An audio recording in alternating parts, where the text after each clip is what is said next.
afternoon, wherever you may be in the world. Thank you for joining me for another edition of the Truth Conductor Show. Um, you know, um, we've become really soft as a society. You know, soft in the sense that we have kids telling adults what they will or will not do based on their feelings. You know, because a person feel like if they're a woman that they're a man, or if they're a man and they want to feel like a woman. You know, we've allowed these things to happen, and we wonder why things are so out of control when we haven't established a standard for how things should be. And this is the problem. You know, we just become too soft, man. We're not raising kids to be fighters. Tanya, thank you for joining me. We're not raising kids to be fighters, providers. We're raising them to be weak and followers. That's what we're raising kids to be. We're not raising them to lead, to innovate, you know, to create. We're not doing that because we're too busy cuddling them, feeling sorry for them, allowing them to have their way. And the Bible say, you know, a child left to themselves will become an embarrassment. And how is it that a child can tell an adult who they are? I mean, think about that for a minute. How can children tell adults who they are and what they feel like? And we are allowing that to happen. And we're wondering why stuff is so screwed up when we haven't set a standard. Just because you know, fuck your feelings. That don't matter. You living under my roof. How you gonna tell me who you are? And you living under my roof and I'm providing for you. And you gonna tell me who you are and what you wanna do. And see, and they got people out here like Dwayne Wade. You know, how a father gonna let his children tell him who they are? And we all know that that is just to get back to make the mother of his children look bad. Which is why he's doing half of that crap that he's doing. He's trying to make her look bad. And in the process, that's why they screwed up his statue. you know, his, you know, if you look at the statue that they created for him, it looks like a demon.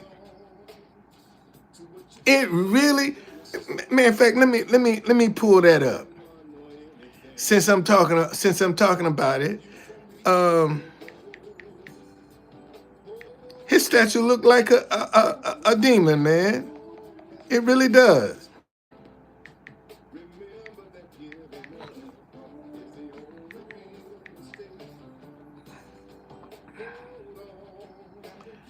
Look Look at this, y'all. Look at this. That looks like a demon. That statue actually looked like a demon. Don't look nothing like him because of the demonic ways that he exhibit. Look at his statue. This is his statue. And you gonna tell me that looks like a human being? That statue looks like a demon. It looks like a demon. It really does. And it wasn't an accident that statue came out, because look at the demonic ways that he exhibit. You know, I mean, look at the demonic ways he exhibit. And that's why, see, God don't like ugly, man. God don't like ugly. God do not like ugly.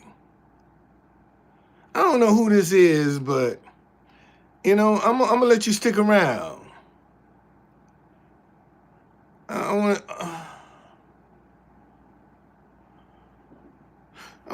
to see what you're gonna do. But you know, see, and this is what I'm talking about. That's a perfect example of somebody being soft, and that's what.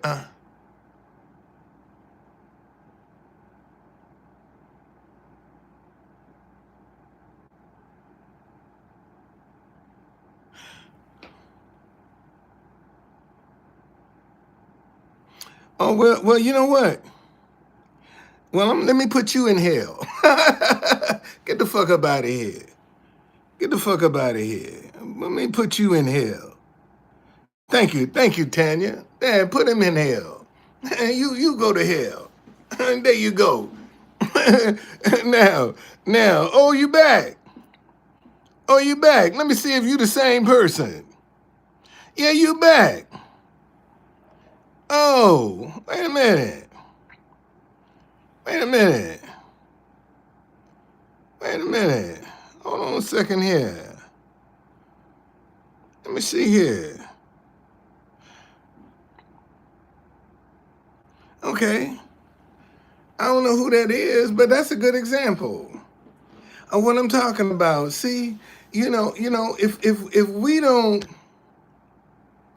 have any standards, then people gonna do and say whatever they want to do. And how is it that children can determine who they are? And they ain't even tasted life yet. You know, this is one of the things that I disagree with this Biden administration about, this gender operations for children. They don't even know who the fuck they are. And you're going to let them come and tell you they want to be a man or they want to be a woman. And you would go and operate on them based on what they're saying. They don't even have the right to vote. But yet, you giving them the rights of an adult to determine who they are and what they are. And they don't even have the right to vote. But yet, look at the responsibility that you're giving them. You know, this is one of the problems that we have in the Black community with a lot of these young parents. They want to treat these kids like they're adults. I mean, they 2, 3, 4 years old. And they talking to them like they're adults. They don't want to hold their hands when walking. These kids don't know. I mean, kids are curious. They're going to do a whole bunch of shit. And then you scold these kids. And you haven't even taught them. You haven't even trained them. And you want all of this responsibility out of them. Like they're supposed to know. And they don't know. And that's why I'm saying, man, our society is just too soft. We right now have become so, anybody, it's not hard at this point to invade America. It ain't hard because we're so divided. We got so many different standards. It ain't hard. Somebody could walk in right now, man, and take over America and not even fire a shot. Because our people are so divided. Our people are so divided. And that's by design. They're so confused. So I mean, I'm at the point now, I don't know what the answer is. Because everything that I thought was the answer, ain't nobody interested in that. So I'm like, what do you do? How much more rejection? What's going on, gamer? How much more rejection can you put up with? At what point are you going to start saying, hey, man, I did my best. I tried. And I was not successful. At what point? And this is and in 2025 with this new year coming, these are some questions that I really need to answer for myself. At what point am I going to put me first? Put my family first. Instead of trying to get other people who aren't even interested to see a different way. And that's what it boils down to right now is, and that's a serious question that I got to answer for myself. At what point am I going to become selfish? Where it's about me and my family instead of trying to be the light, be an example, show a different way. I mean, I told y'all, come March, man, I'll be in DC 50 years. I came here in March in 1975. March of 2025 will be 50 years that I've been in DC. And the only thing that I've ever tried to do was be independent. Get outside the system. And the harder that I've tried to do that, the more resistance I have received for just trying to be independent. And I've seen guys that cut all kind of corners and made it. And I'm trying to do it the right way. Be honorable and integral. To say, man, that shit works. And isn't it? And see, we become so soft, we can't even show that walking in your integrity and doing it the right way works. That's how soft we've become. That we can't show an example of somebody doing it the right way, walking in their integrity, saying what they mean what they say, and it works. Give me an example. Because I certainly don't see one. Oh, well, look at Jay-Z. Shit, Jay-Z sold dope and bragged about it. That's how he got his start. He was a dope dealer and bragged about it. He didn't pull himself up from his bootstraps. He didn't do it. But that's an influencer. See, they'll give somebody like that a chance, and I'm gonna tell y'all, it's a whole bunch of stuff gonna come out in 2025 about some folk. Look at that FS1, Fox Sports with that girl Joy Taylor. All of that madness that's coming out about her. Man, she done set women back 100 years. That's who I feel sorry for, man. The women that's got to come behind her. Because she done set them back with that foolishness. And see, and that goes to show you, man, that you can get a woman who is a hoe and she'll destroy anything that she get involved with. Oh,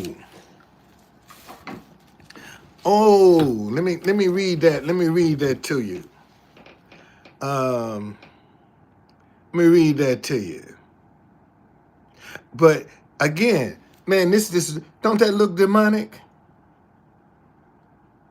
Don't that statue look like a demon? I mean, see, whoever made this statue, man, they was in the spirit. Because that's what he looked like on the inside.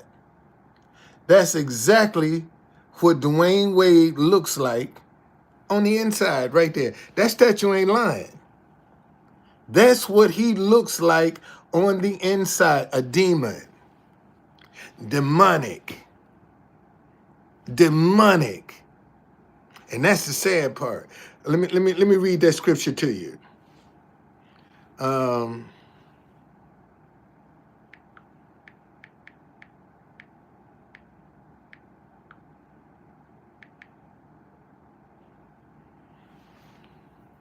Proverbs 14:1. Listen to this. And tell me if this ain't. That's the. And you're sleeping with multiple men. Not just one, multiple.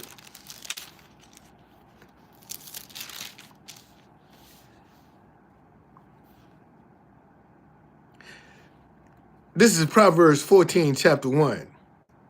The wise woman builds her house, but the foolish pulls it down with her hands.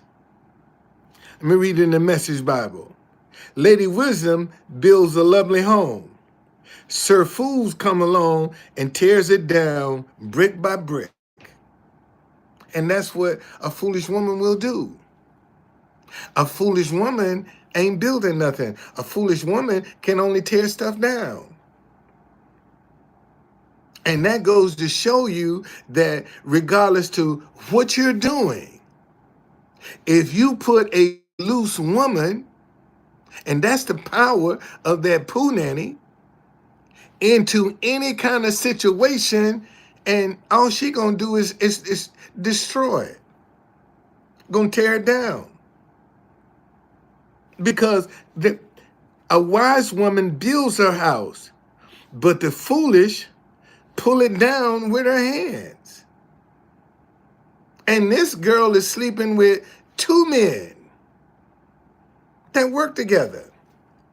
And I wonder now, how do they feel knowing that she was screwing with both of them? See, and probably had them thinking they were the only ones. And she's sleeping with two co-workers.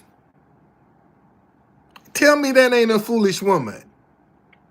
Tell me that's not a foolish woman. Okay? Good morning. That's a foolish woman. So what good is gonna come out? What good is gonna come out of being a hoe? Ain't no good gonna come out of it. Ain't no good coming out of that. And now, not only have you destroyed the reputation of other people, but you have now destroyed your reputation. See, because you ain't going to get the chances. You're not going to elevate and move up. Because eventually, the networks, because of the negative publicity, going to have to do something. They're going to have to take some kind of action because of the negative publicity. And boy, she getting tons of it. She getting tons of it. Tons of it. She might have to turn to OnlyFans. I ain't saying that to be funny, but that girl might have to turn to OnlyFans to survive. She just and wouldn't have no shame. She wouldn't have no shame opening up her an OnlyFans page to make it. Because her husband divorced her because of her affairs. So once again, Lady Wisdom builds a lovely home. Sir Fool comes along and tears it down brick by brick. See, that's the problem. Let me see. Show me another scripture, Lord. Hold on. Let me show you something.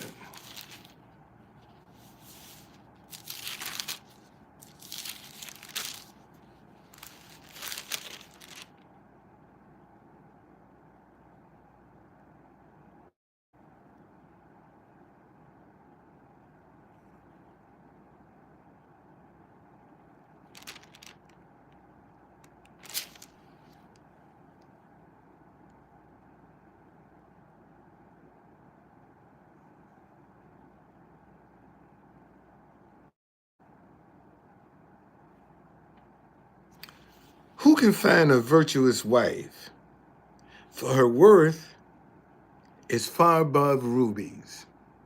This is Proverbs 31, chapter 10, verse 10. The heart of her husband safely trusts her, so he will have no lack of gain. She does him good and not evil all the days of her life.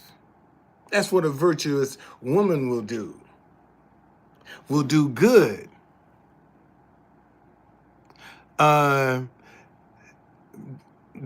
say too many women have no shame. That's because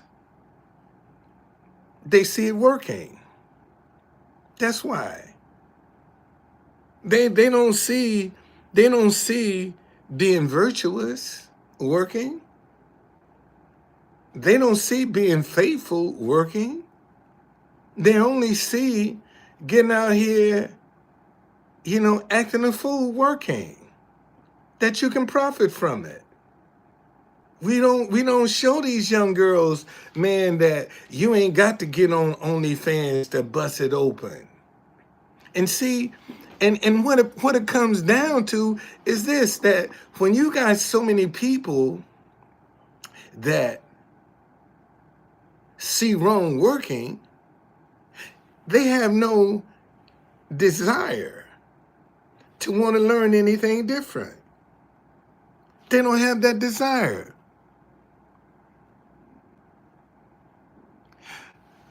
You know what, Alan? Let me see. Let me see. I don't know, man. I know it was. I'm gonna ask that question. How much?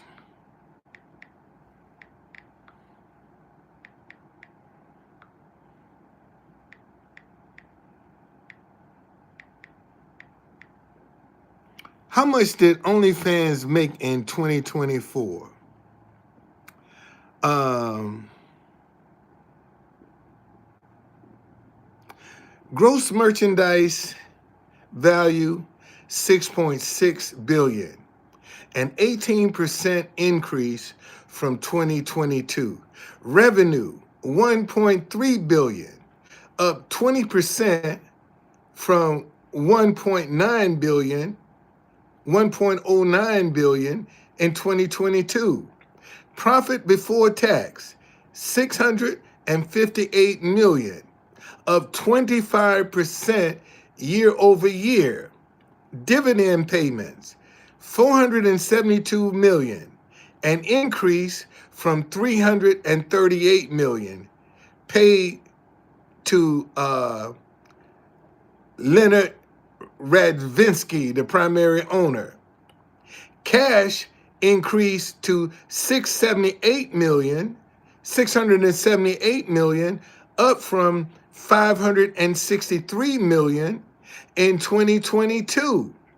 OnlyFans is a subscription-based online video platform that became popular during the early pandemic. In 2023, that platform paid 5.3 billion to creators, which was up 19% from 4.5 billion in 2022. As of 2024, OnlyFans have over 305 million registered users and 4.11 million creators on OnlyFans. Okay? On OnlyFans. Adult content is what we talking about. Okay? Let me see. In 2024, OnlyFans generated 6.3 billion in gross revenue, up from 300 million 5 years earlier. God damn. Look at the money. And you know what? A lot of these people are Christians on OnlyFans. They only got, they don't, and it's some Christians caught up in that. It's some Christians, men and women, caught up in OnlyFans. Let's see, who's the highest earner?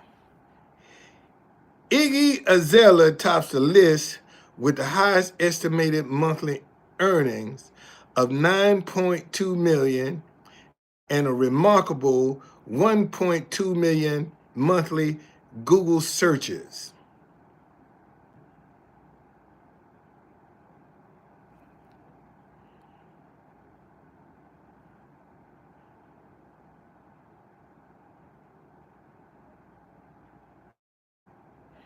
Boy, I'm telling you.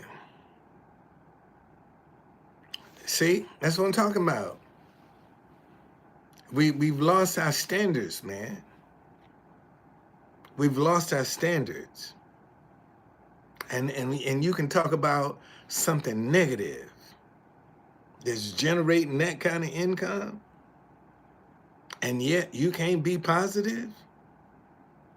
As much darkness is in this world and generate no income, something wrong. Something's wrong. And you're wondering why these kids are going buck wild crazy. Look at the money. They ain't got to have no degree. They ain't got to have no education. They ain't got to do none of that. And can get out here and do this stuff and fly private. They fly private. And we got to get on commercial. And they're flying private. You know, I saw where this guy was spraying insecticide on fruit and vegetables. And he said he was being paid $10,000 a month to get out and do that stupidity. Can you imagine somebody paying you $10,000 a month to go out and do something stupid? What have we come to, people? What have we come to? When you can generate that kind of money being negative.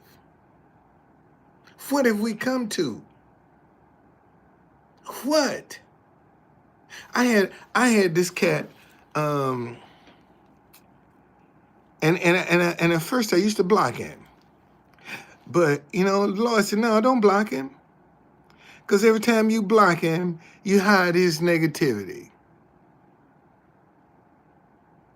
Okay, listen to this.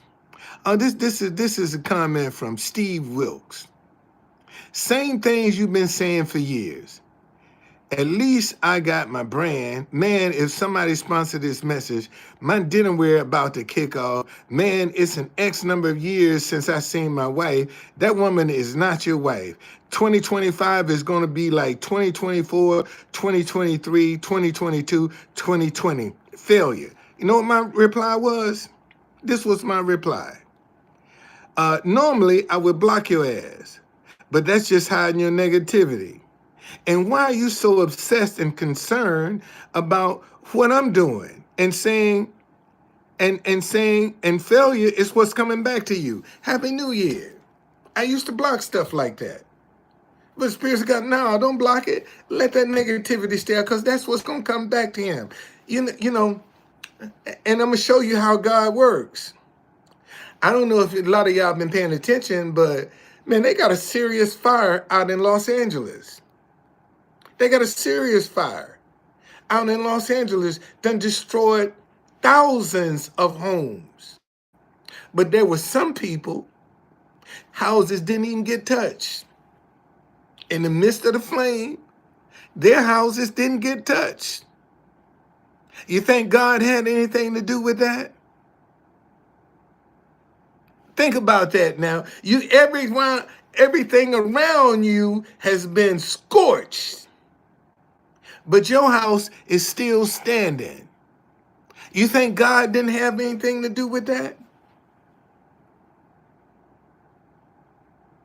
See, that you can see God in that. All of them people in that fire whose houses didn't get touched, man, God had his hand on them houses. Because otherwise, they would have been burned to the ground. I saw this guy, this actor, he's staunch Trump supporter. House burned down to the ground. He crying on television. He crying. And see, and little do they know, Trump don't like California. So he's the last. Yeah, him. James Wood, that was him. Him. Can you imagine, man, that you get up at this age and lose everything? He said, one day I'm swimming in the swimming pool, and the next day I done lost everything. That's how quick God, that's how, ooh, listen. See, I talk about this all the time. This is Proverbs chapter 1. I'm going to start at verse 24. Because I have called and you refused, I stretched out my hand and no one regarded. Because you disdain all my counsel and would have none of my rebuke, I will laugh at your calamity. I will mock when your terror comes. Let me give you the definition of calamity. Let me give you the definition of calamity.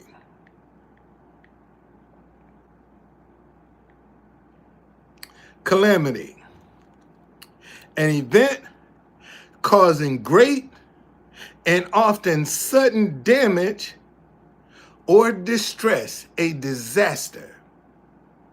Calamity, an event causing great and often sudden damage or distress, a disaster. Look what God said. I will laugh at your calamity. I will mock when your terror comes. When your terror comes like a storm and your destruction comes like a whirlwind, when distress and anguish come upon you, then they will call upon me, but I will not answer. They will seek me diligently, but they will not find me. Do you think some people up in those fires wasn't calling on God? Do you think some of them people wasn't praying to God? Think about that for a minute. You think some of them wasn't calling? You think some of them wasn't praying? And the prayers wasn't, because God said, because I called and you refused, I stretched out my hand and no one regarded. But now that your calamity is up on you, your distress is up on you, you're going to call me and I ain't going to be there. Okay? They're very fast. Very fast. But there's some houses that didn't get touched. There's some houses didn't get touched. Why is that? Why is that? Why everything around them? Oh, let me read this to you. Let me read this to you.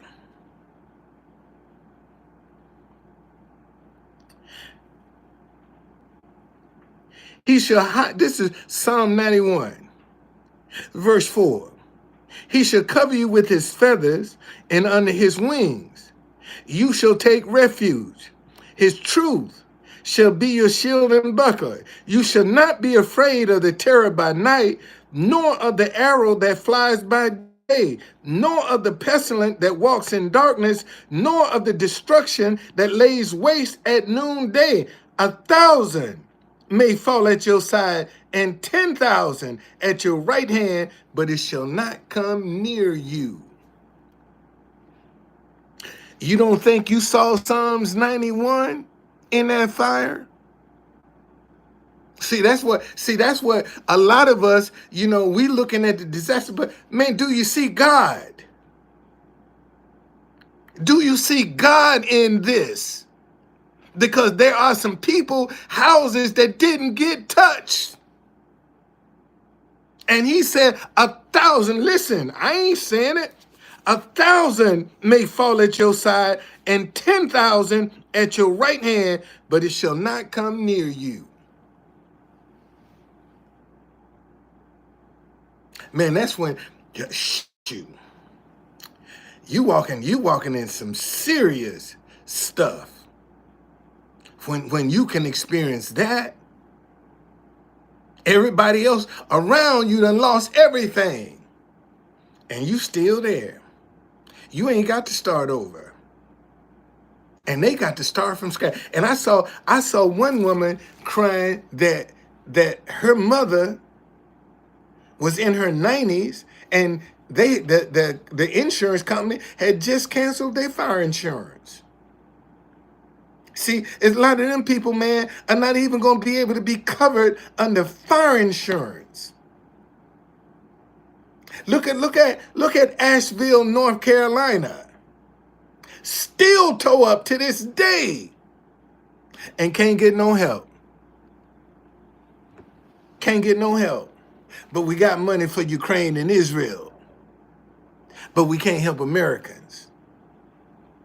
But we got $9 billion to send over to Israel. And here's some people in Asheville, North Carolina, and down in Tennessee can't get no help. But we got money for other countries like Ukraine and Israel. And Americans are not upset. Americans are not angry. And we can't help our own people. Man, there are some folk that experience this that they ain't gonna be able to start over. They ain't gonna. I wouldn't be surprised if you start seeing some folk committing suicide. They'd rather die than to start over from scratch. Okay? Rabbit Spiders say California getting what they earn. Man, I can't wish that on nobody, brother. I can't wish that. I'm not gonna wish that on nobody. You know, they might be, but I'm not the one. I'm not the one. I'm not the one to. I can't. You know, I can't. You know, I just feel sorry for him, brother. Cause that's a hell of a thing. That you wake up and one day you living good. I'm not wishing, but we begged and pleaded, and they don't care. Well, I guess you got a point.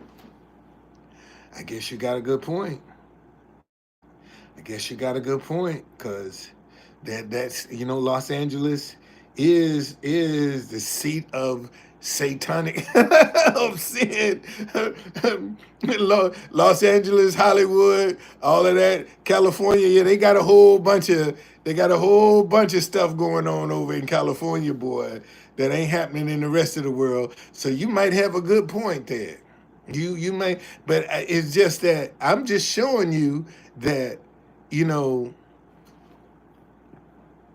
even in the midst of all of this destruction, man, if you know scripture, you can still see God. You can still see God in all of that. That's what I'm looking at. Let me see God, so I can have some faith and hope that his word is true. Okay? That I can believe, man, God's word is true.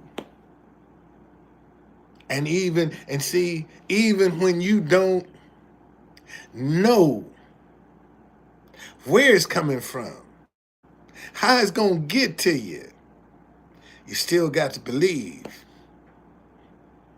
You see, and if you get caught up, like oh shit,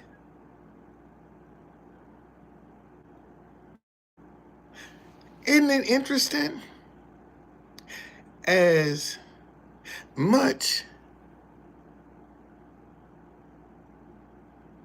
no, but let me show you something. How come the California psychics didn't warn them? All these commercials with California psychics, how come they didn't tell the people what was coming? They what?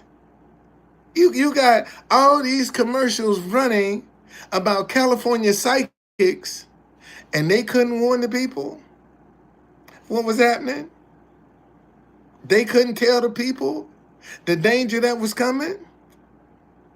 Because every time you turn on your radio, all you hear is California psychics, and that's on the East Coast. I know they are. How come they ain't warned the people about what was going on, what destruction was coming? Why they didn't warn the people? And you going to spend your money with a psychic. but you won't believe the word of God.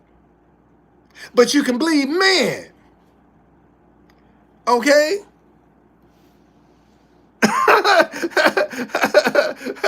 And B say because they got out of town first.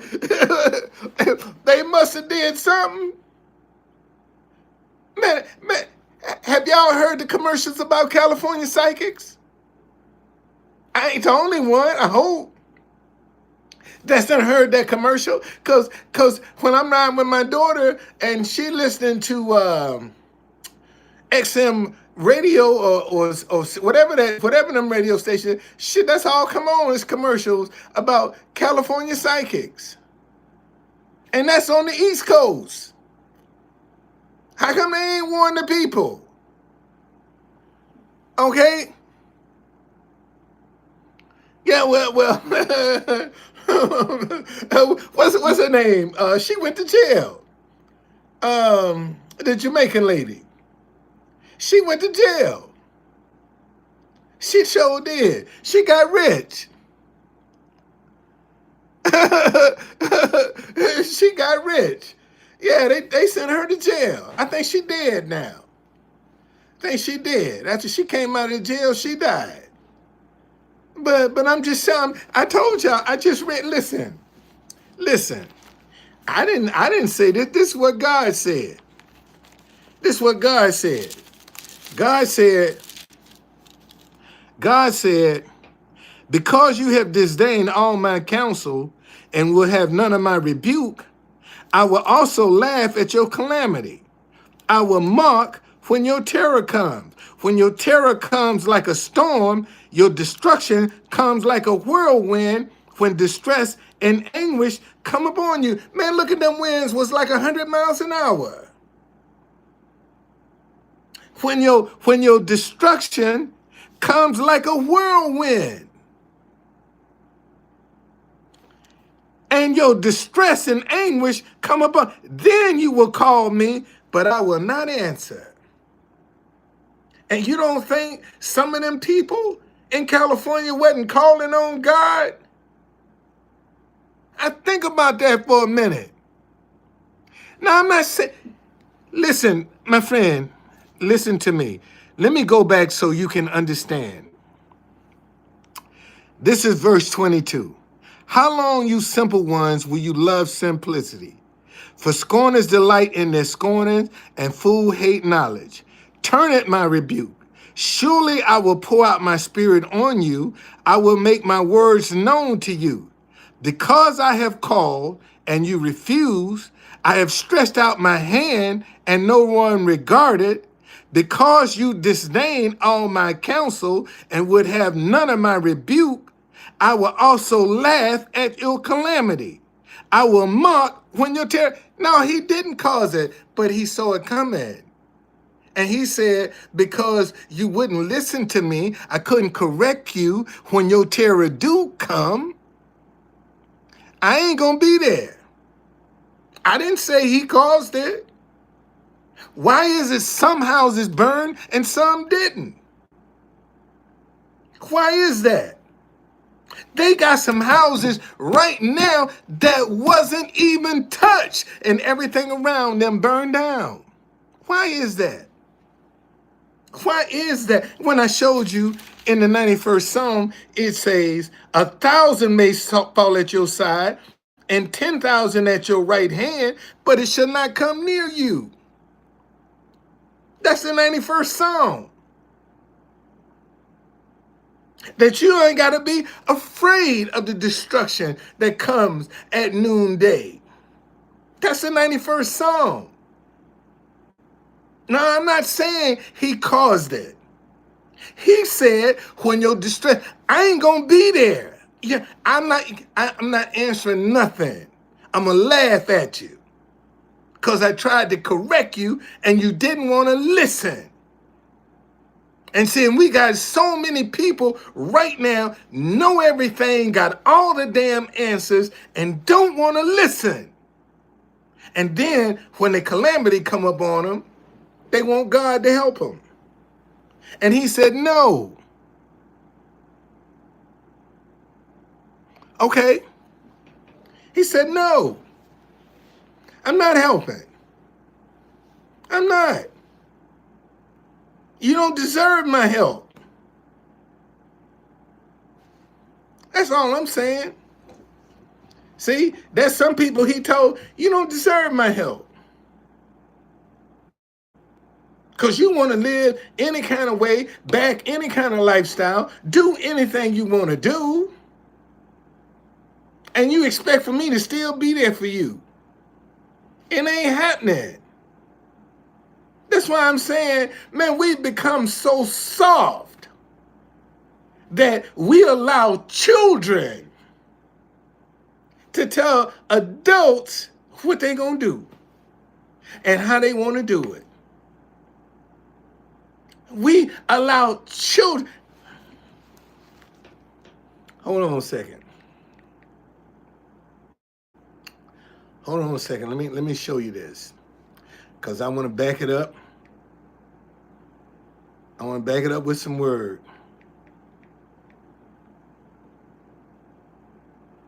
I want to back it up with some word. Listen to what this says. This is Proverbs 22, verse 6. Train up a child in the way he should go, and when he's old, he will not depart from it.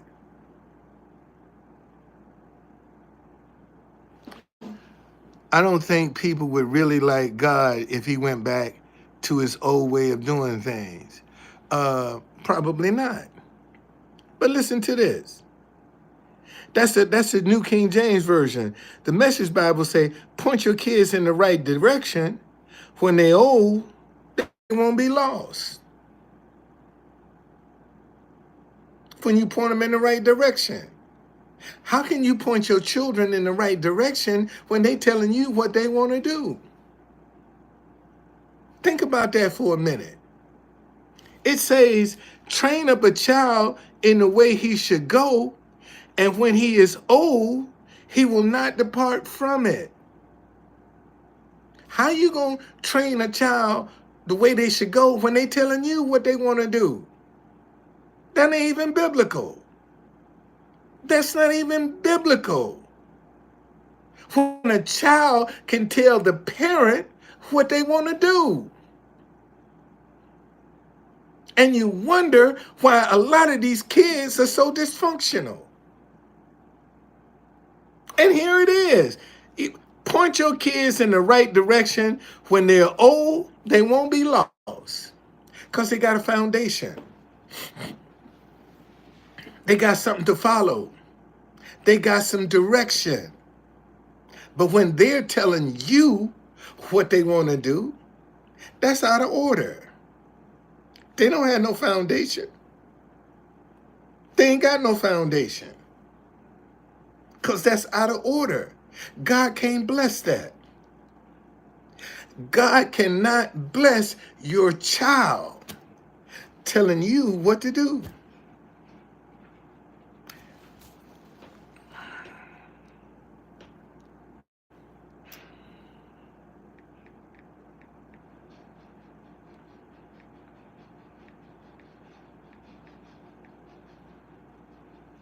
Listen to this. Let me find that.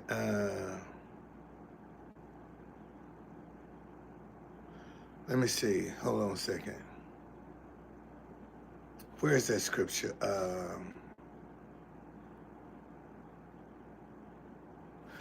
Leave a child.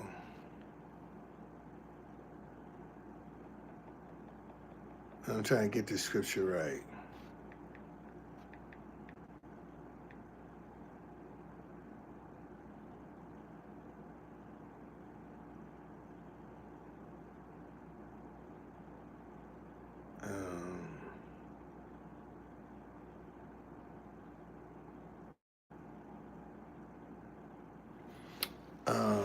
Let me see.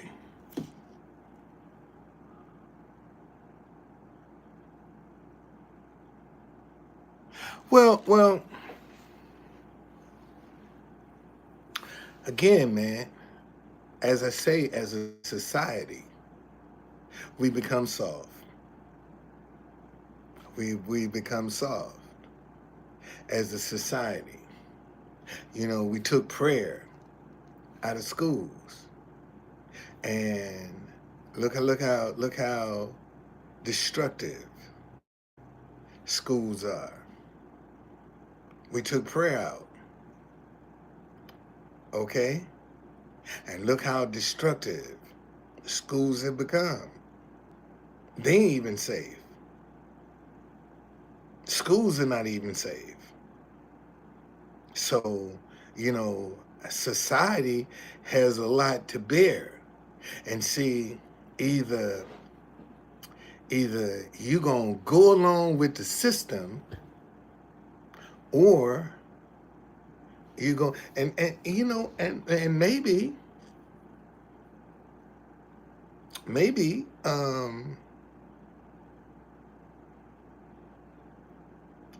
you can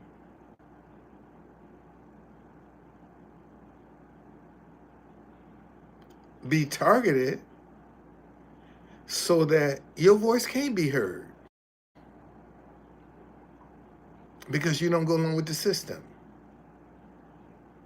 Maybe that's why they'll let people like Charleston White, you know, become an influencer. That somebody that will go around and openly cheat on his wife. Okay? Well, but see, that's by design though. Because if you take prayer out of school, then anything goes. When you take prayer out of school, anything goes. And the last thing people want, that's what I'm talking about. that's what I'm talking about. You got people feeling because man, the hell with your feelings. How you gonna come and tell me as a kid who you are? Okay, anything goes. Anything goes right now. Anything goes. And if you don't go along with man, I had a guy. Let me show you this, cause he came and interviewed me. I was in downtown Alexandria, and he came and interviewed me, and this is what he said. This is what he said. Hold on a second here. Hold on a second.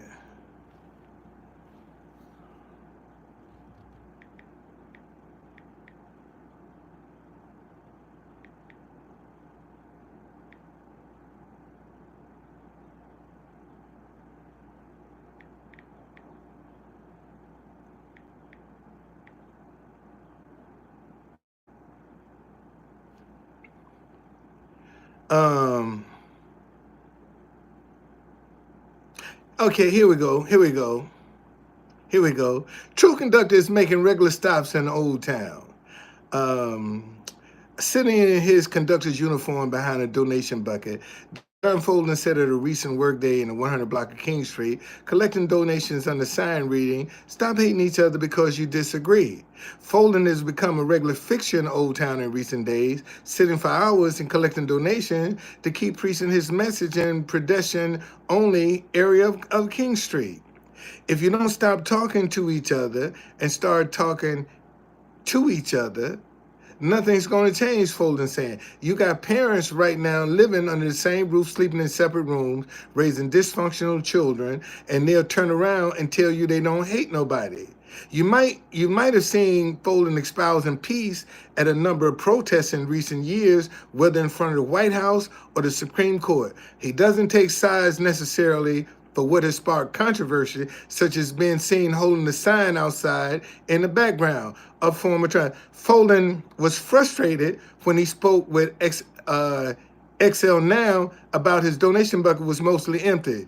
All right, wait a minute. I want to show you something. Okay, Folden, who runs DCBlackTours.com, has been a tour guide for decades. He started as a truth conductor about 4 years ago. He says and made an appearance calling for calm during Black Lives Matter protests in front of the White House under former President Donald Trump. He claims to be apolitical, but also recently posted an anti-gay marriage message on his Facebook page, while at the same time calling for indictments in the wake of the January 6th committee. I'm here at Old Town quite often, Folden said. I haven't been here in a few days, but because I'm at the White House, but I try to get here all the time. See, because I posted an anti-gay marriage message. That's right. I'm against anti-gay marriage. I'm against that lifestyle. Yes, I am. And if you want to condemn me because I don't support same-sex marriage, man, then fuck you. It's just that simple. I don't give a shit. Because just like you have the right to want to dabble in that lifestyle, I also have the right to disagree. That's my right to disagree. And you want to demonize me and condemn me because I disagree with your lifestyle? At the end of the day, when you close your eyes for the last time, it ain't gonna have one bearing on me. You want to live in that thing? Man, a shithole is not my pleasure palace. Let me say that again. A shithole is not my pleasure palace, whether it's on a man or a woman. And all a man got to offer another man is a shithole. That's all he got. It's just that simple. And if that's your pleasure palace, have at it, man. I like Pooh Nanny. I like Pooh Nanny. I don't like no shithole. I like Pooh Nanny. It's just that simple. If that's your pleasure, man, that's on you. That's your thing. That ain't my thing. That's not my thing. And so, I mean, that's just, why waste some good dick on a shithole? I mean, if you consider what a shithole, it's all a man got to offer me. That's it.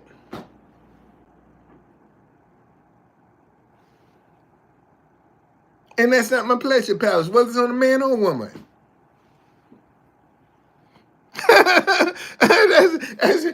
If that's your thing, man, God bless you. If that's what you enjoy, God bless you. I don't agree with it. Because I don't have to wallow around in filth. Okay? From UK, Michael, thank you for joining me. I don't have to walk around, I don't have to wallow in filth to pleasure myself.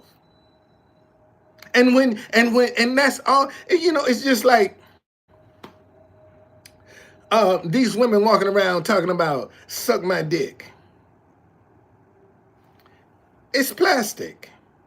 It ain't real. And you got a whole bunch of women in love with a piece of plastic. Something that ain't real. And they in love with a strap-on. And that plastic doesn't stimulate all of the nerves in your body that a man would. I mean, seriously. I ain't talking about these men that's walking around talking about they women, because that's a con game, man. That's just a con game. A lot of these men run around here talking about they trans women get hard when they see a naked woman.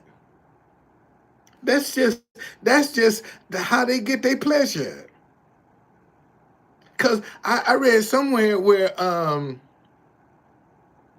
they put this trans guy in a female prison and shit, he knocked up a couple of them. And they had to go take him out and put him back among the male population because they put him in the female population and he was fucking them. And see, and that's what a lot of them do, man. They want to be in this because they know these women are vulnerable. It's just that simple. Yeah, he knocked up two. He knocked up two of them. But he's a woman.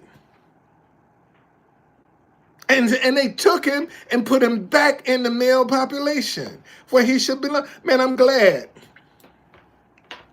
I'm glad my daughter's grown. I'm glad my daughter's grown.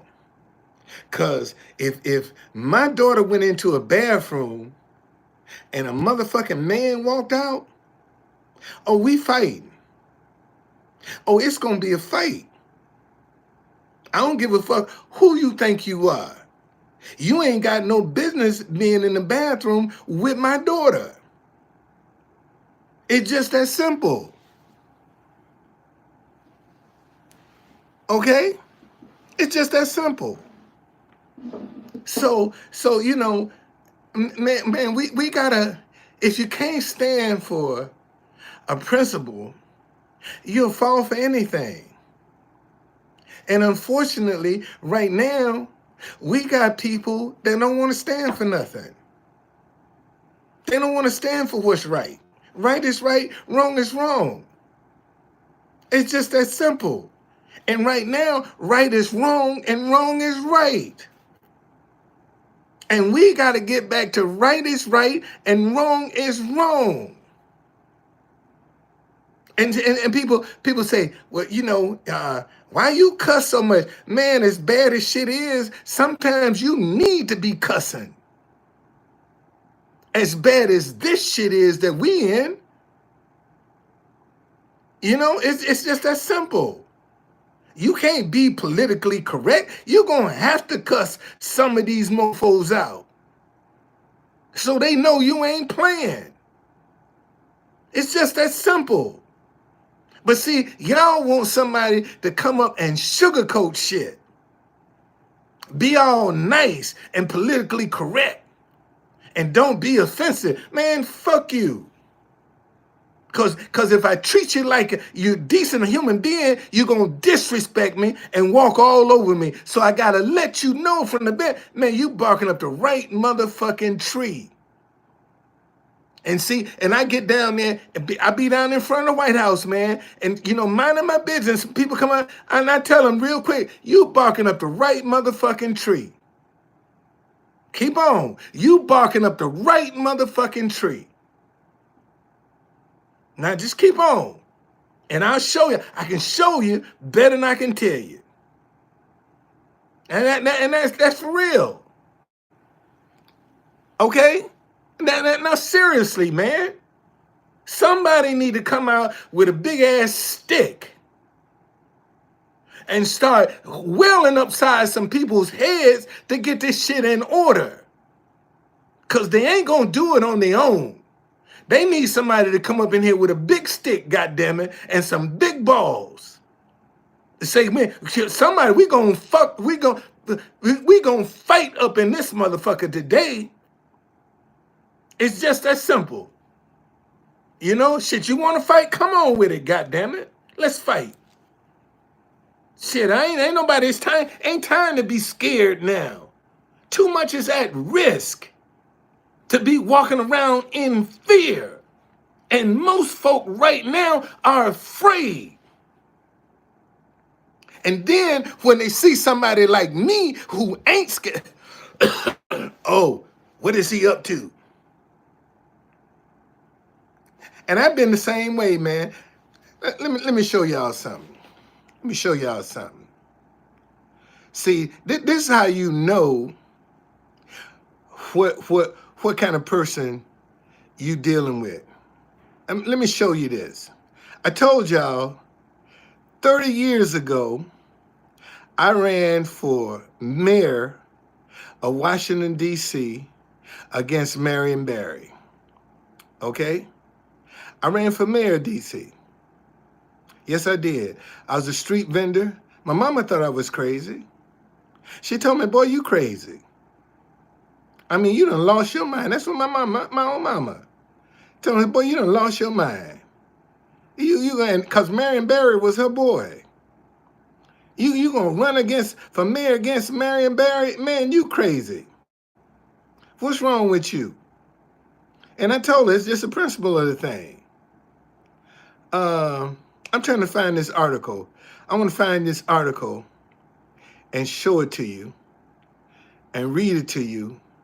30 years, I said this, here we go. Okay, see, that's me. Right there. That's me 30 years, 31 years ago. That's me.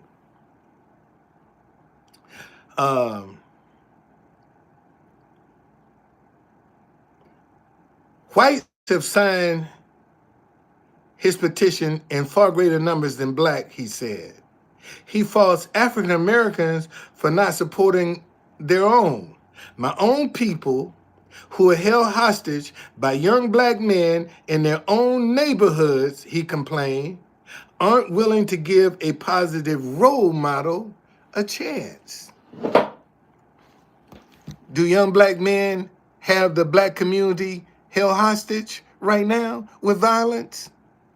I said this 30 years ago. In 1994, do black men still have the black community held hostage with violence? Listen, my own people who are held hostage by young black men in their own neighborhoods. Okay? In their own neighborhoods. What do I think about Malcolm X? Could go anywhere in the black community he wanted to. Had respect in the black community. And see, quiet is kept. If you really develop some influence in the black community, you become a threat to the system. That's why a lot of black folk ain't trying to get out front, because they see what happens to everybody black that try to uplift the black community. They see what happened to them. They get cut down. That's why our community is so dysfunctional. Because everybody that has tried to uplift the black community get cut down. They get taken out.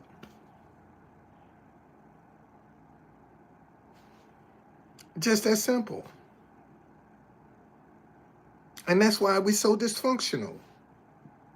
Because anybody that step up to start to have some impact, man, they're gonna demonize that person. You know, that person is gonna become a target.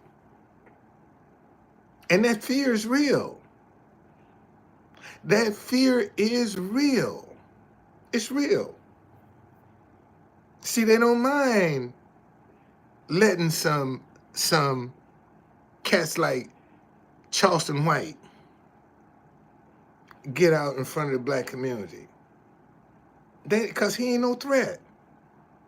He just out there get what he can get. He ain't no threat. He ain't bringing nobody together.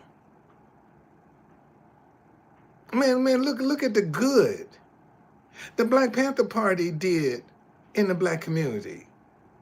And they flat out killed them boys. Killed them. They flat out assassinated them because they was doing good in the black community. They were showing a different way. So anytime somebody black come to try to show a different way, than what the system is. They ain't trying to promote that. That could be one of the reasons I struggle with this message, because they don't want a voice like mine out in the community, because I might wake some folk up. So, I have to struggle in hopes that I would sell out. Because once you sell out, now they got their hooks in you. They got control of you. Al Sharpton is a joke, man. He was an FBI informant. Al Sharpton was an FBI informant. That tells you right there what kind of person you dealing with. He was an FBI informant. A lot of folk don't know that. And see, and it's only when somebody white do something to somebody black that he gets riled up. But he don't speak on everyday black on black crime. Okay? So you won't think I'm lying. So you won't think I'm telling a lie. Let's Google it.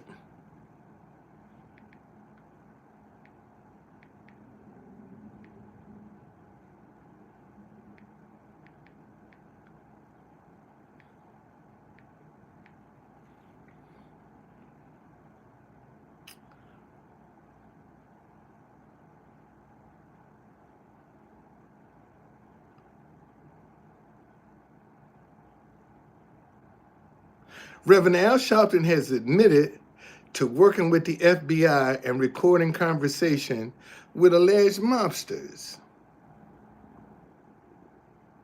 Okay?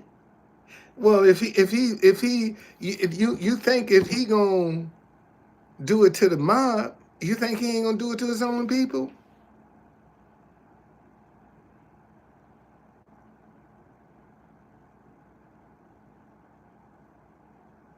Well, see, here's the problem, man. Here's the problem. We've had a lot of trauma that has been passed down from generation to generation unchecked in the black community. We've had a lot of trauma. See, slavery was designed to be permanent through the status of the mother. If that mother was enslaved, everything she birthed, even if she was raped, was a slave. Well, what's predicated on the status of the mother now in the black community? Welfare. Uncle Sam say, look, black man, have as many babies as you want, with as many different women as you want. As long as you ain't in the house overnight, we gonna give them welfare.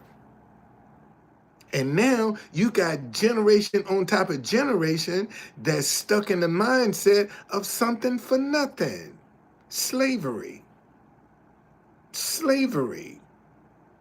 And the system will turn around and say, black men don't want to be fathers because they in the house, but the government say, you ain't got to be in the house.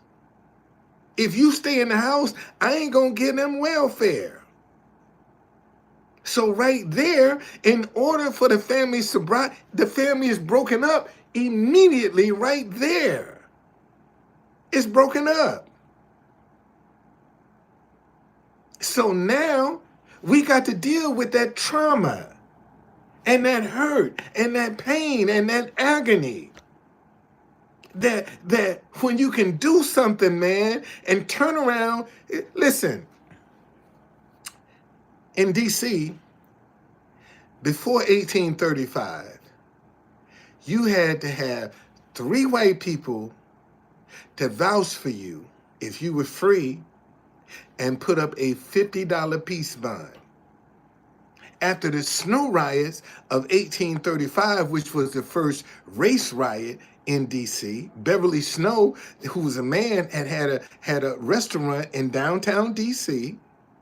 They tore it up. That's why it's named the Snow Riots of 1835. After the Snow Riots of 1835, that 3 white people went up to 5. That $50 piece bond went up to 500 just to prove you was free. And a white man still could walk up to you, take your papers, sell you into slavery, and you could say, but Mr. Jailer, I'm a free man. You know what the jailer gonna tell you? That's what they all say. Haven't you heard that before? Man, I'm innocent. I didn't do this. And what's the first response you gonna get? That's what they all say. That's where that come from. Okay? Look at 12 Years a Slave. Solomon North happened right here in D.C. It took him 12 years to get a message back to a white man, come get me. But what about them that didn't get a message back? What about those that wasn't successful to get it? See, oh man, boy, y'all got me fired up here now, boy. See, let me tell y'all something. See, this is what's wrong with America. See, white people are stuck in the 1850 Compromise, the Fugitive Slave Act of 1850. They stuck in that mindset. What do you mean, True Conductor? See, under the 1850 Fugitive Slave Act, that's when police departments now had to get involved in returning slaves. Okay, under the 1850 Fugitive Slave Act. That's when the police department had to get involved in return. The 17 Fugitive Slave Act of 1793, police department didn't give a shit. But under the 1850 Compromise, see, that 1850 Fugitive Slave Act, because they was losing so many people and so much money, now the police department had to get involved. And a white person literally could come and take your papers and say, I own him. It was called the Bloodhound Act. And sell you back into slavery, and you could be free. And you had no rights. That's why today we are the only people that have to justify where we are, because of the 1850 Fugitive Slave Act. See, just based on their suspicion, white folk had to write that. What you doing here? Who you know here? Why are you over here? What kind of business you got here? That mindset passed down from generation to generation unchecked. And you, in 2025, you still see where black folk have to justify why they are where they are by a white person. 1850, see, a lot of y'all didn't even know that. I just put a new wrinkle on some of y'all's brains. You didn't know that. So just like that something for nothing mindset that was passed down from generation to black folk, that 1850 Fugitive Slave Act mindset was passed down from generation to generation of white folk, unchecked.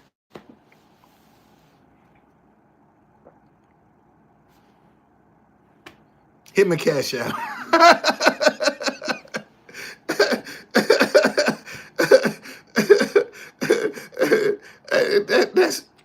That's reality, man. But we don't talk about that because we don't want to discuss that. See, we don't want to reveal that kind of stuff. And that's just, man, hold on, I got to turn this heat down. Shit.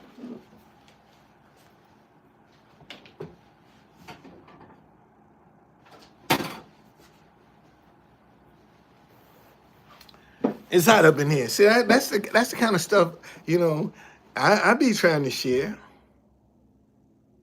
And see, you know, I didn't, I didn't, uh, I didn't, I created my own tours. I created my own tours.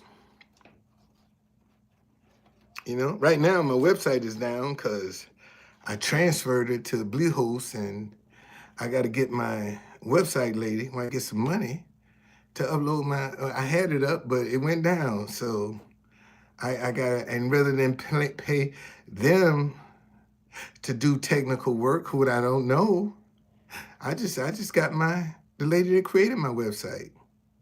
You know, I told her, I asked, I said, how much is gonna cost me to build me a True Conductor website? She said, I do it for you for $99 a page. And you're gonna need about 10 pages if you want it to be any good. You know, that's $1,000. So I gotta, you know, oh shit. Damn, Steve. Man, thank you for that $50, man. Thank you. Thank you for that $50, brother. I appreciate that. Thank you. Um, and that's what I do. I just try to, and see, here's the thing, ladies and gentlemen. Until we have this painful, ugly, uncomfortable conversation about race in America, ain't nothing gonna change. And that's the one thing people don't want to have is that painful, ugly, uncomfortable conversation about race. And it's real. It's real, man. Cause that's how, see, they keep white people in check by having them afraid of black folk. That's how they keep white people in check, with fear of black people. Okay? That's how they keep them in check. If you want to rally white people, then get them scared of some black folk or brown people. They'll do anything you want to do because of that fear. And not realizing, man, we in the same boat. We're all being manipulated. But we just don't see it that way because we're so caught up in our passion and our emotions. But we in the same boat, man. Fighting each other like cats and dogs on a sinking ship, and the rich got all the lifeboats. Rich don't give a damn about us. They only want to use us. That's all they want to do. They'll pit us against each other to use us, and then at the end of the day, shit, we all. You think this Republican Congress coming in is gonna pass some tax breaks for the poor? Hell no. They passing tax breaks for the rich. That's why you need to, instead of, complaining about shit, try to get up in that tax bracket. Shit, there ain't no sense in complaining about it. This is America. Why don't you try to get up in that tax bracket so you can benefit for some of them breaks? But if you keep fighting each other and don't want to uplift each other, we'll all be still around here like crabs in a barrel. None of us will break through. That's what needs to happen. Instead of complaining about the tax breaks to rich, shit, get up in that bracket. Get up in that bracket. They started just like you with nothing. Some of them had something. Some of them had they mamas and daddies money. But shit, man, how come you can't get up in that bracket? What's wrong with you? But see, most folk don't think they qualify for that kind of stuff. And consequently, if somebody else come along, oh, there he go clout chasing. Yeah, have you noticed the first time somebody come along trying to do something positive, the first thing they gonna claim, oh, he clout chasing. And you got the answer, but you cloud chasing. And they won't give you a break, won't uplift you, won't help you because they think you're clout chasing. And you got the answer. Make it make sense. So, those are the kind of things, man, that we need to put on the table and talk about that we don't talk about. And as long as we don't talk about those things, ain't nothing gonna change. Nothing at all. Steve, I appreciate you, man. Thank you so very much. Thank you, brother. I appreciate you. Nothing gonna change. Everything gonna stay the same. And we still be fighting each other. And the rich will still be getting richer. And our communities will be dysfunctional. Still dysfunctional. Still don't trust each other. Still scared of each other. Nothing is gonna change. But the rich are still getting richer. But, and I ask you, name a rags to riches story you know of. You don't have one. But the rich are still getting richer. But none of us can break through. But they still getting richer. Why is that? Thought this was the land of the free, home of the brave. For you to pull yourself up by your bootstraps. And see, and the problem with most of y'all scared to pursue your ideas. Most of y'all scared. Scared ideas come to you, man, you say, that ain't gonna work. You talk yourself out of the idea. And it'll go to somebody else. Because you don't want to entertain it. But yet, you ain't happy with what you're doing. See, the average American worker is not happy on their job. They ain't happy. But they don't know how to break free. See, they teach us, go to school, get you a good education to do what? Get you a good job. They don't tell you, go to school, get you a good education, work for yourself. See, come up with your own creativity. You know how many people that because I go sit down in front of White House with this sign entertaining them with music and national anthems and got the nerve to say I'm begging? And I pay for YouTube Premium. I don't get commercials. And I'm there to entertain them. But see, I ain't dancing and bojangling and doing all that other stuff. I'm using my creativity, my mind. But I'm begging.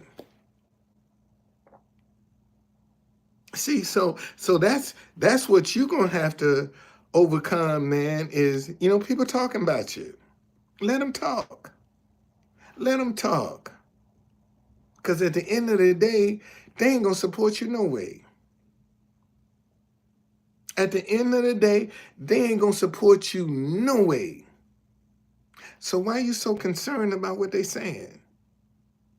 Why does it bother you what they're saying when they ain't gonna support you no way? So don't be upset. And see, that's one thing. My grandmama, my late grandmama, man.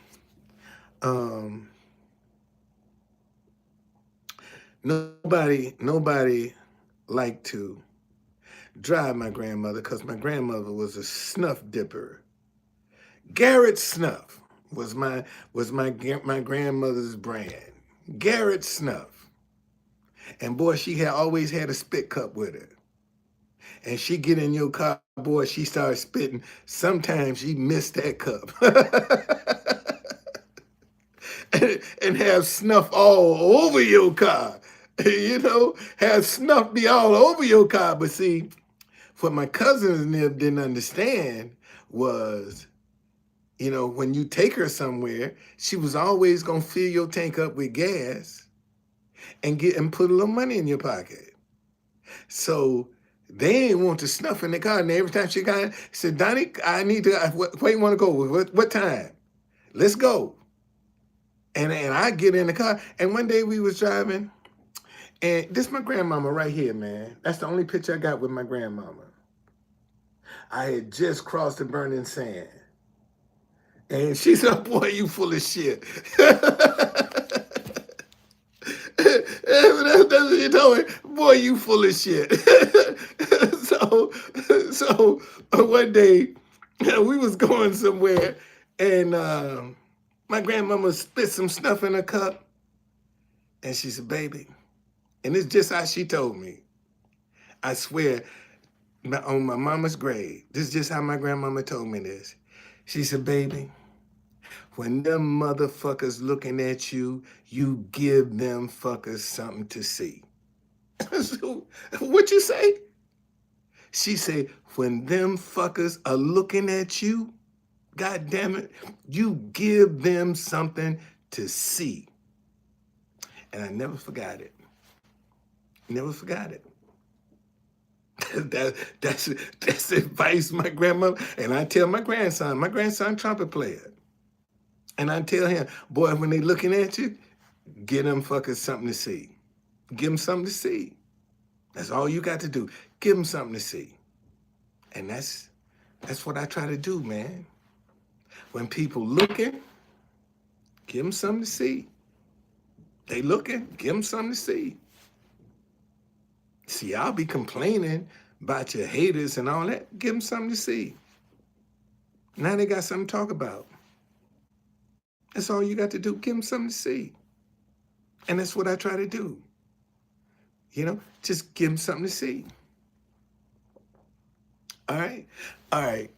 I've been on here an hour and a half, man. I hope somebody benefited from this. You know, and all I try to do is be consistent. See, a lot of people can talk about me, but one thing I have been is consistent with my message, consistent with my actions. Ain't easy, but it's something that had to be done. Somebody is going to have to come along and show, man, you can do this the right way and make it. And that's all I try to do.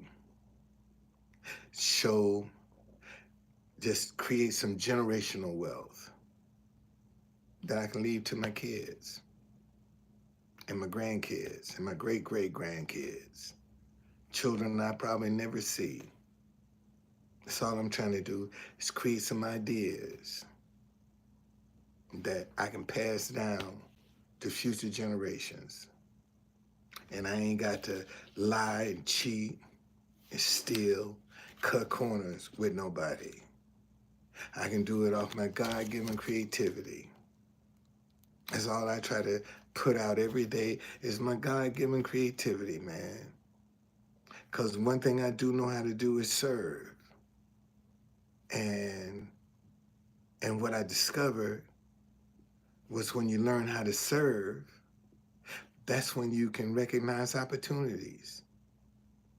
If you want to recognize opportunities, learn how to serve, because you'll see needs. You know, like, you know, let me give you an example.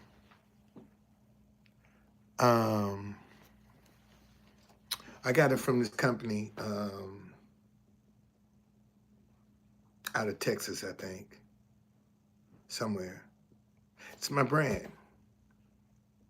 My hat is my brand. You know, I've started, let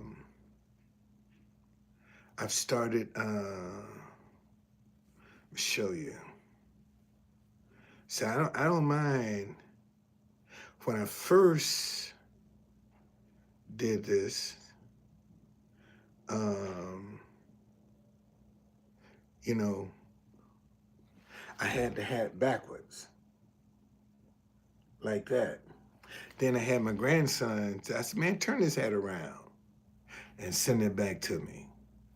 And he turned it around, and, you know, I started putting messages like that, you know. And I just sent where you at? I just sent this message right here to a hat company. This is my brand. This is my message, and I got an idea for a hat. Let's collaborate. And I told him, your no ain't gonna hurt me. You're not being interested ain't gonna hurt me. Not one bit. That ain't gonna change my life. But if I get some positive interaction, you know, I can. Uh, there's a story behind the hat.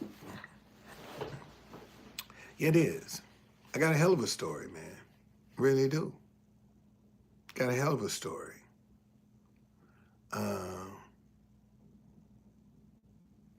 so,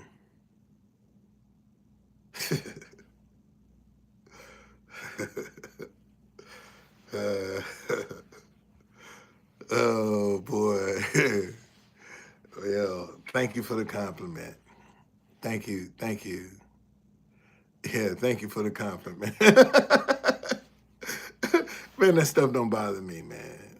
That don't that see, I have one objective, and that's to make that girl right there proud. That's my objective. Make her proud. She's in the Philippines right now. And one day she gonna turn television on and I'm gonna be on it.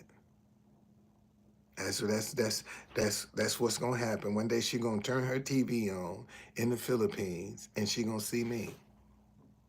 And I'm gonna be debt free. Okay? So I don't that don't faze me, man. You know, thank you. I'm beyond that right now. Told y'all, good Lord let me live January 19th, I'll be 72. Okay? I've seen some things in my 72 years. I've experienced some things in my 72 years. And there is nothing a woman won't, got, need, or that I haven't had or can't get. There ain't nothing a woman can bring to me that I won't, need, haven't had, or can't get. So, you know, I'm beyond that phase. All right? I'm beyond that phrase. I'm beyond that. I'm not for everybody. And I don't want to be for any and everybody can get with me. I don't care how cute you are, how fine you are. I'm not impressed with that. Okay? Um, Let me see here. See, because I just saw a warning sign. I just saw a warning sign. Something. Let me go. Let's see here. Okay. Thank you. I appreciate it, Jonathan. Thank you. Appreciate it. But I'm just, just an average guy, man, trying to make something work. That's all. That's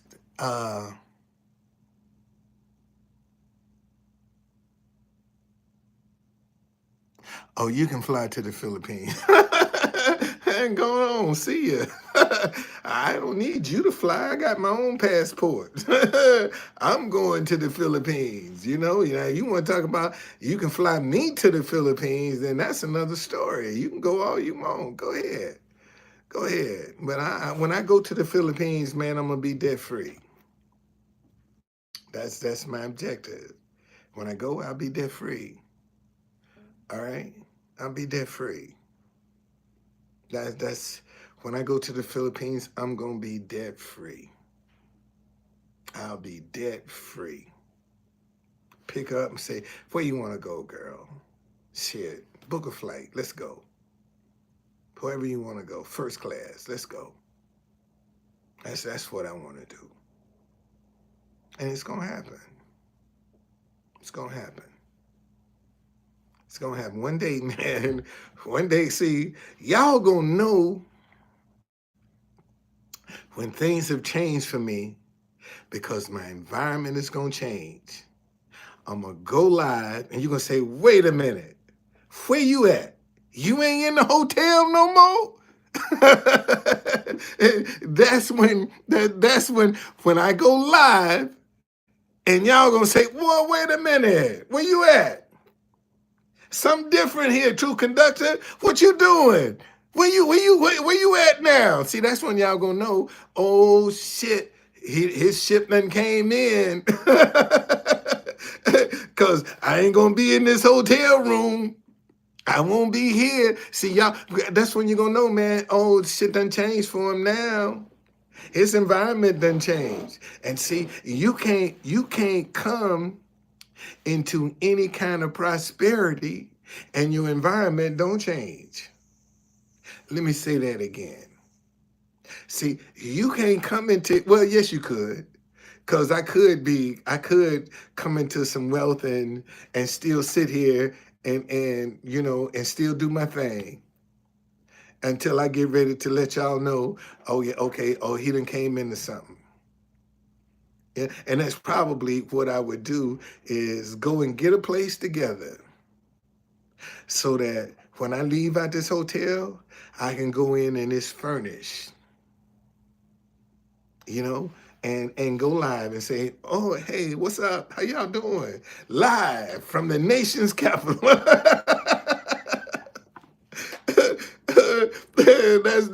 that's when you're gonna know. Oh shit. Boy, his ship then came in. Yes, indeed. And see, and this is what I would tell anybody right now. Um, Man, if you got some ideas, manifest them. Even if you can't fully implement them, have them ready to go. So that if you do come into some money, when you do come into some money, you ain't got to be investing in somebody else's ideas because you got your own. See, a rising tide raise all boats, okay? And if you got some other ideas, when the tide come in, it's going to raise all of them. It's going to raise them all. And if you ain't got nothing ready to go, then you're going to have to invest in somebody else's ideas. Why not invest in your own? Why not do your own? Think about that. Why not do your own ideas rather than having to invest in somebody else's? You got a middleman. When you invest in your own ideas, you eliminate the middleman. And that's what I be trying to show people. Man, eliminate the middleman. Create your own. Ain't no sense in complaining about what somebody else is or is not doing. Create your own. Then you ain't got nothing to worry about because you calling the shots. Just that simple. All right? All right, man. Man, y'all have a good day. This weather is, let me see how cold it is outside. Right now, it is 22 degrees. Feels like it's 12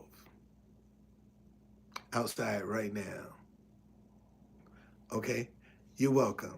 Feels like it's 12 degrees. And tomorrow it's going to be 30 and windy. So I know Friday is going to be 32. Sunday is going to be 37. I might go out Sunday. Monday it's going to be 38. I might go out. Then it drops back down again. But um, you don't think the devil ain't sitting on my, oh, see, you ain't been able to go to the White House. You can't get no money. Where your money gonna come from? Trust God. Just trust in God. Okay?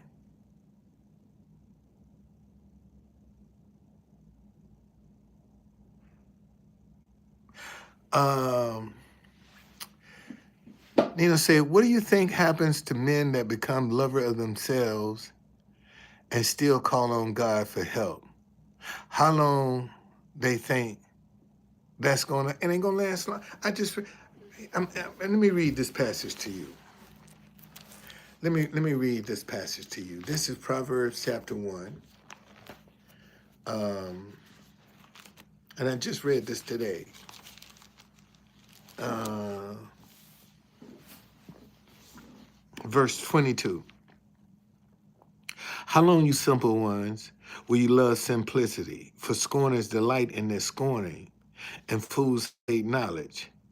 Turn at my rebuke. Surely I will pour out my spirit on you. I will make my words known to you. Because I have called and you refuse, I've stretched out my hand and no one regarded.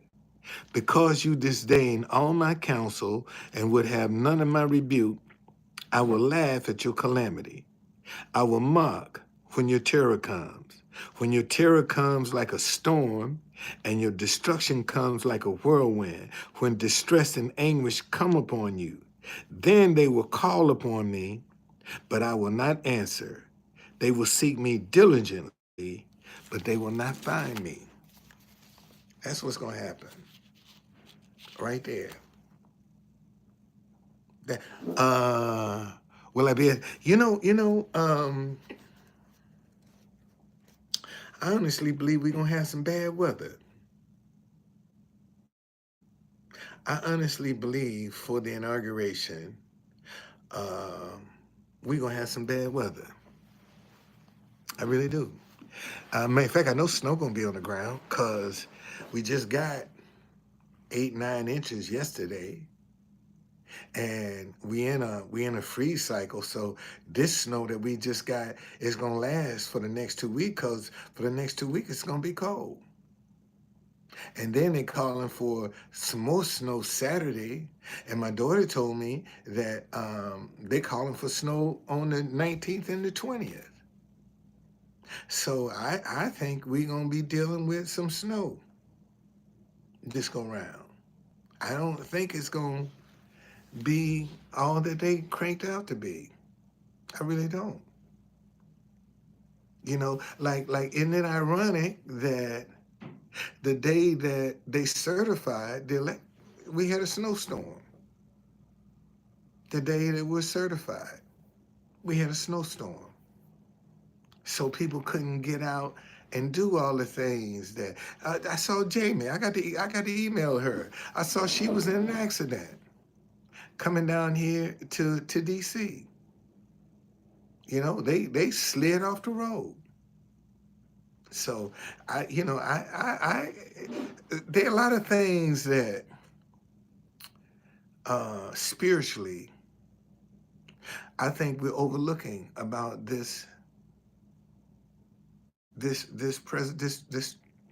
Trump term. I don't think it's going to be anything like he's planning it to be.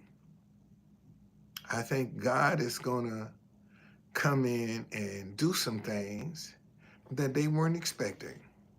I honestly believe that. I honestly believe that. And it's not going to be the same. Because remember, I told you, listen to this. These are the 6 things the Lord hates.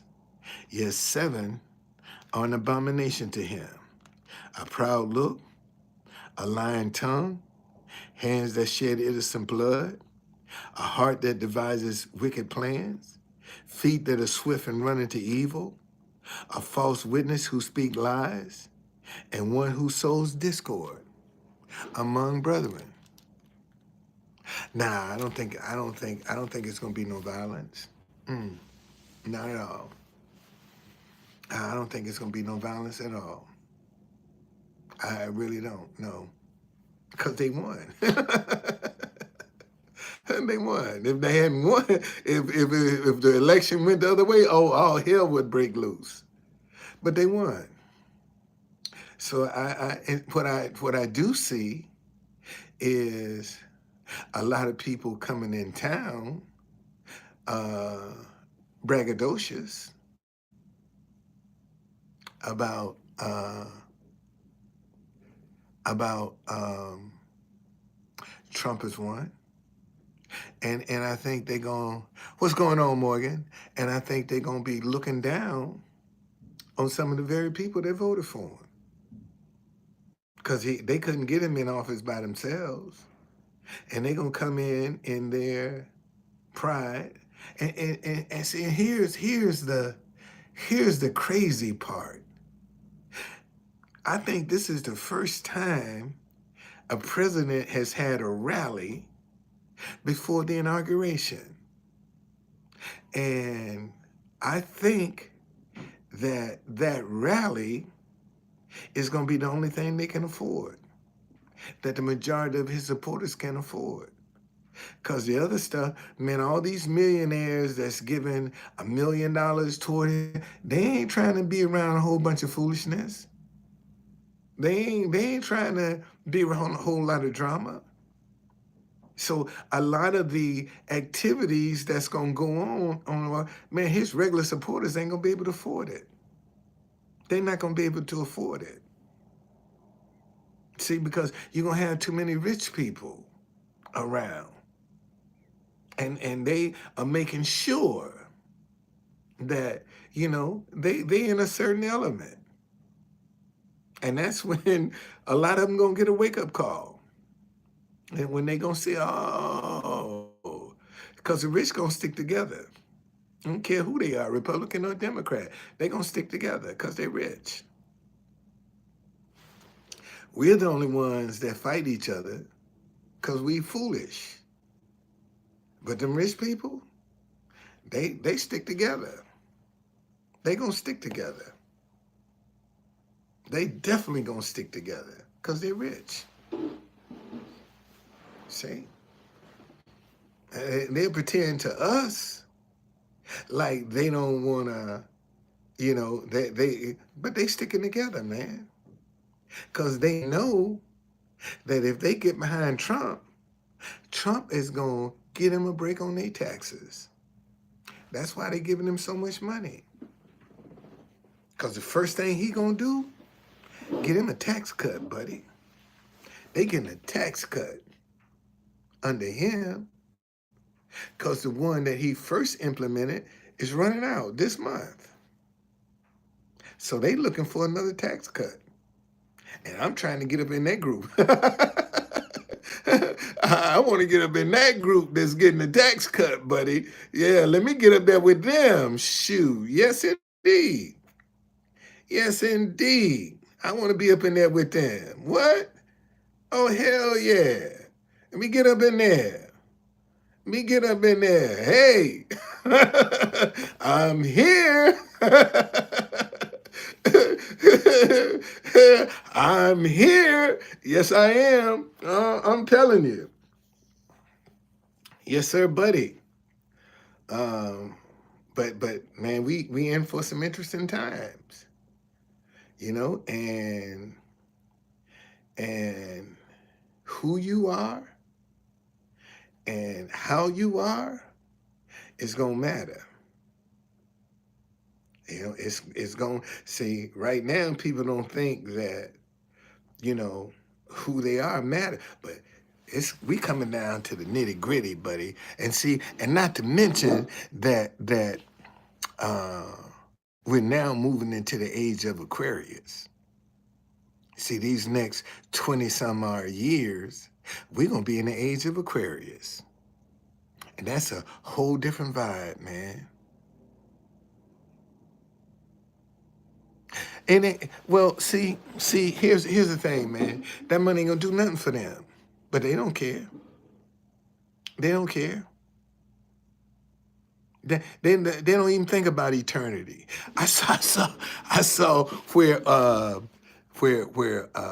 this guy told a joke, said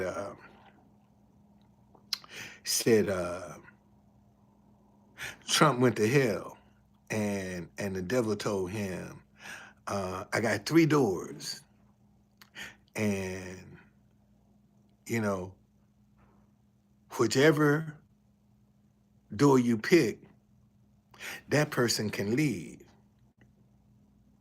and you have to take their place. So he went to the first door, and Barack Obama was swimming. Jumping off a diving board, and said every time he jump off in the pool, he get back and he jump off the diving board. And Trump said, "Nah, I don't think I'm cut out for that." So the second door was George Bush, and George Bush was chiseling a stone, and he said, "No," said Trump, "no, I don't think I can chisel a stone for eternity." So they went to the third door, and Clinton was laying on the bed, and Monica Lewinsky was doing her thing. And so Trump said, "You know what? I think I can live eternally doing this." He said, "This what you want?" He said, "Yeah, I'll take door number 3. So the devil say, "Hey, Monica, you can go now."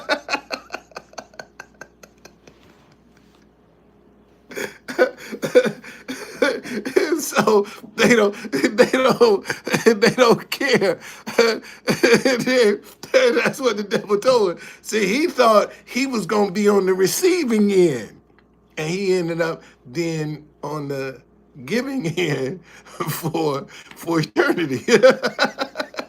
So a lot of them, they don't care, man. They don't care. As long as they getting their earthly pleasure, that's all that matters to them. They don't care. Because if they did, they would do something different. That's just like, what's her name? Jeff Bezos' ex-wife. They condemn her because she's giving all this money away to nonprofits and HBCUs. And they talking about her like a dog. She done gave billions of dollars. Can you imagine, man, that when she got her divorce, she married a teacher. After she divorced Jeff Bezos, she married this teacher. And I think they stayed married for maybe a couple of years, and finally got a divorce. So he's set for the rest of his life. She probably give him 10, 12, 20 million. Here you go, man. You set. Okay? Have a nice life. See you later. Good to know you. Glad to be a part of you. But I'm out. Because she got billions of dollars. Yeah, lucky guy. No joke. Lucky guy. Shit, he hit the lotto. Yeah, when he married her, boy, he hit the lotto. That's no joke. He did hit the lotto. He sure did, buddy. He sure hit the lotto. So, but they ended up getting a divorce. So, you never know, man. You never see. This is why I be trying to tell y'all, especially you ladies. Everybody shouldn't be able to have you. Everybody shouldn't have access to you.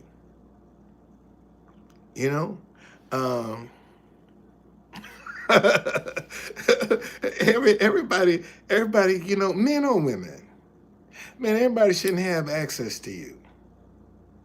Cause I told you, I see, and people think I be lying. I could walk in a room and Holly Berry could be laying on the bed, butterball naked, with her leg bust wide open, and I would turn right around and walk out. Who wants that toxic pussy? That poo nanny is toxic. What, she been married 1, 2, 3 times, and a baby daddy. And a baby daddy, and now she's dating a musician. Who wants that? Man, that poo nanny is toxic. Okay, I don't want to get them spirits, man. I turn right around and walk out. No, hell no. I don't want this. I don't want it. I don't, and anybody that could turn Halle Berry down, boy, they'll be a shit. You know how much what you did what what who shh, man, you be a legend. You would be an absolute legend if you can turn and she laying on the bed butterball naked and you turn around and walk out the room. Shit, you'll be a legend. What? That boy walked out on Halle Berry. Who is this? Man, I don't want that. No, sir. I don't want to be no part. I don't want no parts of that shit. I might turn her into one of them old crazy bitches she be playing. Shoot, I can mess around, hit that girl, and turn into one of them old crazy bitches she be playing in the movie. And look up, she on my door acting crazy. Oh no, no, buddy, I don't need that hassle. I don't need that headache. No, indeed. No, indeed. So that's why I keep trying to tell y'all, man. If you don't have any discipline,